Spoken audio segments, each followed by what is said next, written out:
Bienvenidos oyentes, les saludamos en este informativo que será comentado por Jorge. ¿Qué tal? ¿Qué tal, Alejandro? Vamos con los titulares del día. Irán afirma estar en guerra existencial con Estados Unidos tras una nueva ola de ataques, lo que amenaza con una interrupción generalizada del suministro energético. Estados Unidos rechaza el plan israelí de trasladar aviones militares del aeropuerto Ben Gurión mientras continúa la crisis de estacionamiento. Netanyahu pospone su visita prevista a Estados Unidos tras el aplazamiento del funeral del difunto senador Graham. La República Checa mantiene conversaciones para la adquisición de sistemas de defensa aérea israelíes. El Kremlin afirma que no hay perspectivas inmediatas de reanudar las conversaciones de paz con Ucrania. Estos son los temas que les invitamos a escuchar hoy aquí en el informativo de Radio Sefarad. El miércoles, Estados Unidos atacó las defensas costeras y las bases de misiles de Irán tras reimponer un bloqueo naval a sus puertos, mientras que Irán amenazó con cortar más exportaciones de energía a la región, afirmando que estaba inmersa en una guerra existencial con Estados Unidos. Esta última escalada se produce días después de que una frágil tregua se desmoronara, lo que plantea la posibilidad de un retorno a una guerra a gran escala, aunque los analistas generalmente consideran que esto último es menos probable. Las hostilidades se han intensificado desde que Irán anunciara el sábado por la noche el cierre del estrecho de Hormuz. Las operaciones militares también impiden el paso de buques por esta vía marítima vital que antes de la guerra transportaba aproximadamente una quinta parte de los envíos mundiales de petróleo y gas.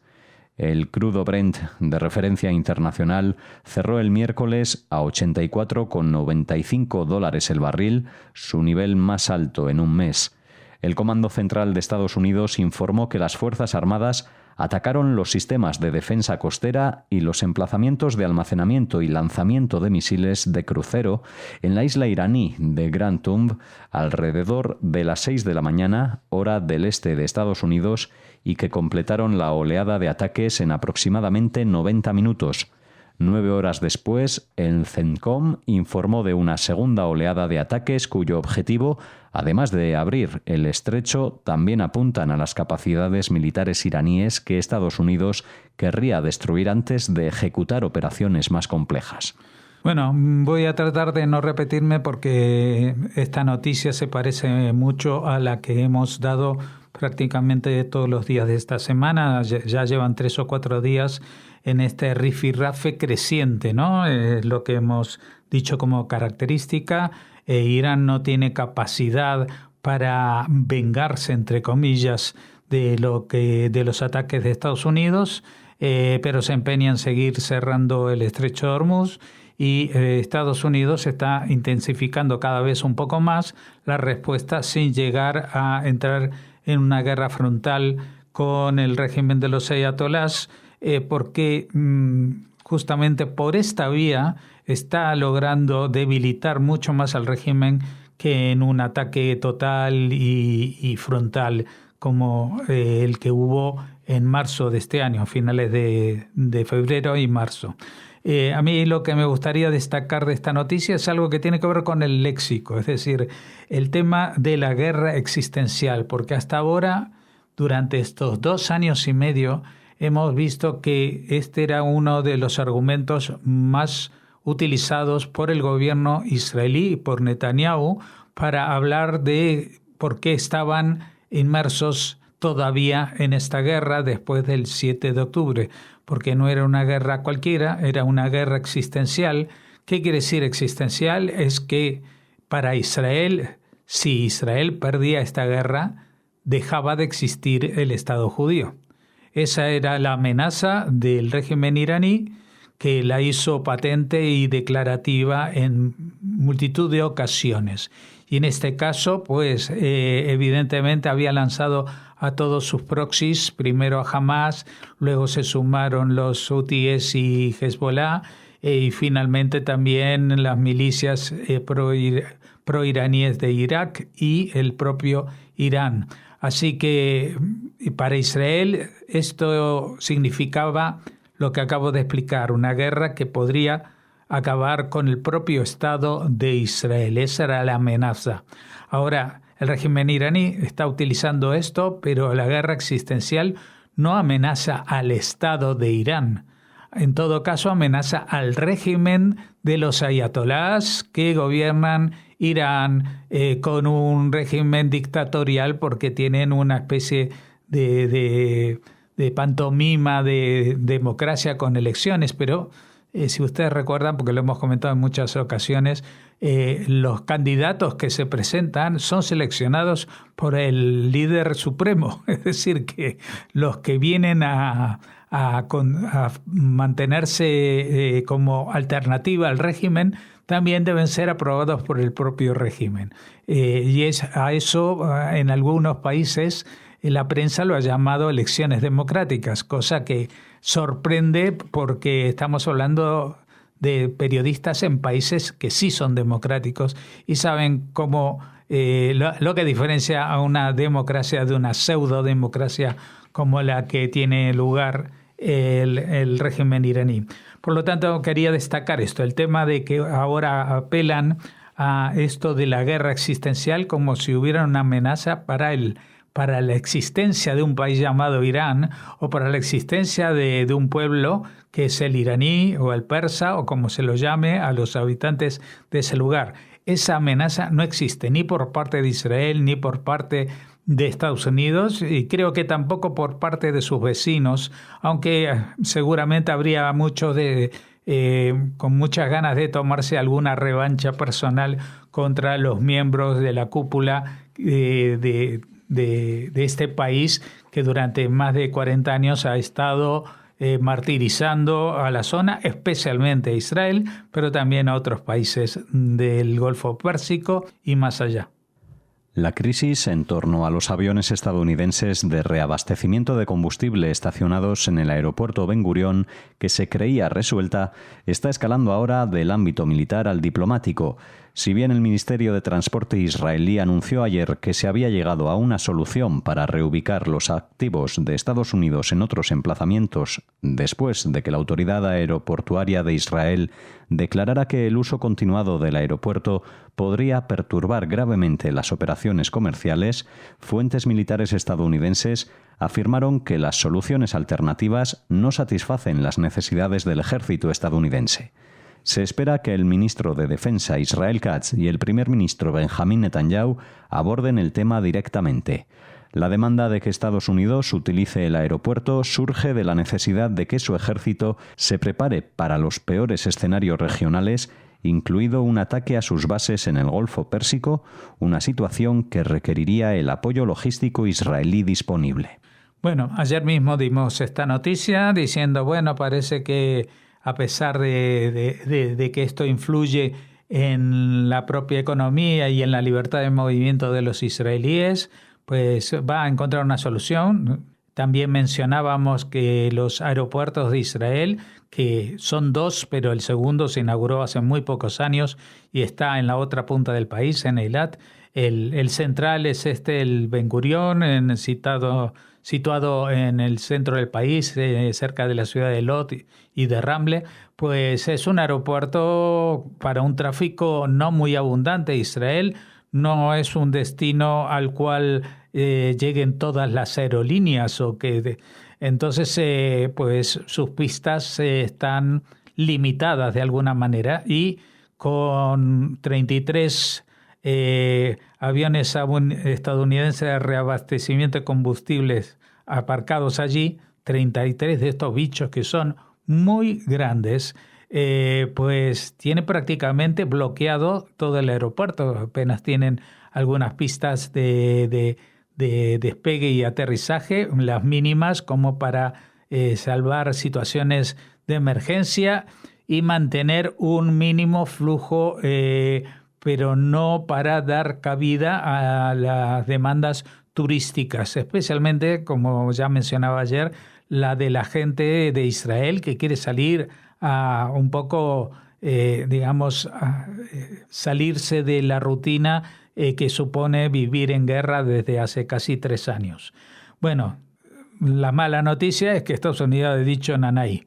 Es decir, que no piensan mover de allí los aviones, que no están de acuerdo que se trasladen a otros aeropuertos, incluso aeropuertos militares. No sé exactamente cuáles son las razones que esgrimen los militares estadounidenses para que esto no suceda, pero esto va a perjudicar bastante, no tanto a la economía israelí, que ya está bastante jorobada con todo este tema, sino especialmente a la psicología de las masas israelíes que quieren, por lo menos en verano, tomarse un par de semanas saliendo al extranjero y viviendo la aventura de parecer que viven una normalidad como la que viven en otros países. El primer ministro israelí Benjamín Netanyahu ha aplazado su viaje previsto a Estados Unidos. El motivo es el aplazamiento del funeral del ex senador estadounidense Lindsey Graham, que se reprogramó para finales de mes. Anteriormente, Netanyahu tenía previsto volar a Washington el sábado por la noche para asistir al funeral de Graham y reunirse con el presidente estadounidense Donald Trump, permaneciendo en ese país hasta el martes, pero su itinerario aún no se había programado oficialmente. Se trataría del primer viaje oficial a Washington desde la guerra con Irán, ya que su última visita fue en febrero. Durante una reciente llamada telefónica realizada por Netanyahu para felicitar a Trump por el 250 aniversario de la independencia de Estados Unidos, los dos líderes acordaron reunirse pronto.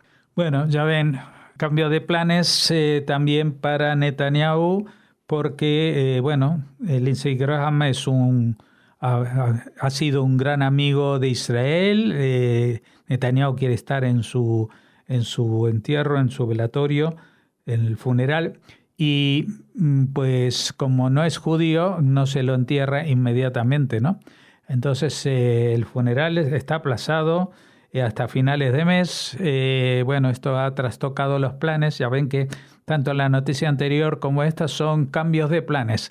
Esto es algo a lo que cuando uno vive en Israel tiene que acostumbrarse, y también cuando uno es el jefe de Israel, como es el caso de Netanyahu, también le toca cambiar de planes por presiones y circunstancias que están fuera de su control. El ministro de Asuntos Exteriores checo declaró el martes que la República Checa está en conversaciones con empresas israelíes para la compra de varios sistemas de defensa aérea, en concreto los sistemas Spider, Arrow y otros.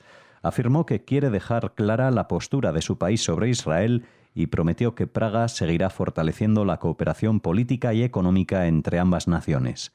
El encargado de Exteriores israelí, Saar, expresó su gratitud por la amistad y la alianza con la República Checa, agradeciéndoles por no permitir que la Unión Europea se convierta en una herramienta para promover políticas anti-israelíes. Bueno, ya saben que en estos tiempos hay ciertos países en Europa que están, digamos, en las antípodas de la sintonía con Israel, empezando por el nuestro, por España, Irlanda, Bélgica en cierto sentido, Holanda incluso, y también diría que Eslovaquia en algunos aspectos. Pero hay muchos países, especialmente aquellos que hasta hace 20 años o 30 años pertenecían al bloque de los países soviéticos o detrás del telón de acero, que hoy en día están muy cerca de las posturas y sensaciones que tiene Israel. Por ejemplo, estamos hablando en este caso de la República Checa, pero también podríamos citar a Polonia, como digamos que vive muy de cerca la guerra que se está viviendo entre Rusia y Ucrania, de la que vamos a hablar después, y otros países como Hungría, etcétera, etcétera. Todos los países que están en el este de Europa y que no están bajo la influencia de Putin están justamente enfrentados a ellos y encuentran muchas veces lugares comunes justamente con Israel y con las herramientas que le permitan defenderse de un ataque como el que está sufriendo Ucrania desde hace 4 años, y que por eso también se sienten cercanos a Israel, no solamente por los intereses geoestratégicos, sino también por la tecnología, también hay que decirlo, la tecnología de guerra de Israel, que es una de las más vanguardistas, si no la más del mundo entero. El Kremlin afirma que no hay perspectivas inmediatas de reanudar las conversaciones de paz con Ucrania, aunque asegura que Rusia sigue abierta a ello. El portavoz del Kremlin afirma que Rusia agradece la disposición de Turquía a colaborar en los esfuerzos de paz. También declaró a los periodistas que el Kremlin está siguiendo de cerca una importante reorganización del gobierno del presidente ucraniano Volodymyr Zelensky, pero que el nombramiento de un nuevo primer ministro y ministro de Defensa no supondrá ninguna diferencia, a menos que Kiev esté dispuesta a tomar decisiones que conduzcan a un acuerdo de paz. Bueno, ya ven que hay temas que se mueven y otros temas que están ahí estancados. El tema de Ucrania está estancado hace mucho tiempo, son 4 años ya, hicieron, creo que fue en febrero, y la verdad es que no tiene visos de solución a corto plazo. Incluso las presiones de Trump sobre los rusos y también al principio sobre la propia Ucrania, de la Unión Europea, etcétera, etcétera, todo eso no hace mella en las situaciones que se están viviendo por parte de Rusia, que está, yo creo que bastante tocada en el sentido geopolítico. Es decir, no es que esta guerra le haya perjudicado tanto, aunque sí ha sido muy fuerte la cantidad de bajas en el ejército, pero el problema que tiene Putin y Rusia en general es la decadencia de su geopolítica. Es decir, hoy en día Rusia ya no pinta nada. No pinta nada, por ejemplo, en Medio Oriente, donde tenía sus bases en Siria, en Tartus, en la salida al mar Mediterráneo que tenía a través de ellos, en el tema de la exportación de petróleo y otros asuntos energéticos vinculados a Europa, que también está un poco cogida con pinzas porque Europa apoya evidentemente a Ucrania y por lo tanto pues los negocios con Rusia, que es el invasor, no son siempre comprendidos ni bien vistos por muchos de los miembros de la Unión. Así que el problema que tenemos con Rusia, y digo tenemos porque ya todas las guerras que se dan en este mundo ya son globales y afectan a todos, o de forma directa o a través de la economía, etcétera, etcétera. Y bueno, y tenemos el estertor de algunos imperios que hasta hace meses eran intocables o que parecían que eran inalcanzables y que ellos mismos eran imperios y capitales de imperio por sí mismos. Y hoy en día realmente el papel no solamente de Irán, sino de la propia Rusia, pues está en declive y quizás estemos a las puertas de una nueva época, de una nueva era, porque estas cosas pasan. Pasó, por ejemplo, cuando acabó la Segunda Guerra Mundial, que reconfiguró el mapa, o al final de la Primera Guerra Mundial también se trazaron nuevos mapas del mundo, pero aquí no solamente se habla de mapas, sino se habla de economías, de bloques, y esto está cambiando a un ritmo muy, muy fuerte. Con este comentario finalizamos el informativo y cerramos la semana. Estaremos de vuelta la próxima, pero sin Jorge. Sí, voy a ir a unas muy merecidas vacaciones, así que durante 3 semanas os libráis de mí. Bueno, que las disfrutes. Con ustedes volveremos el próximo lunes aquí en Radio Sefarad.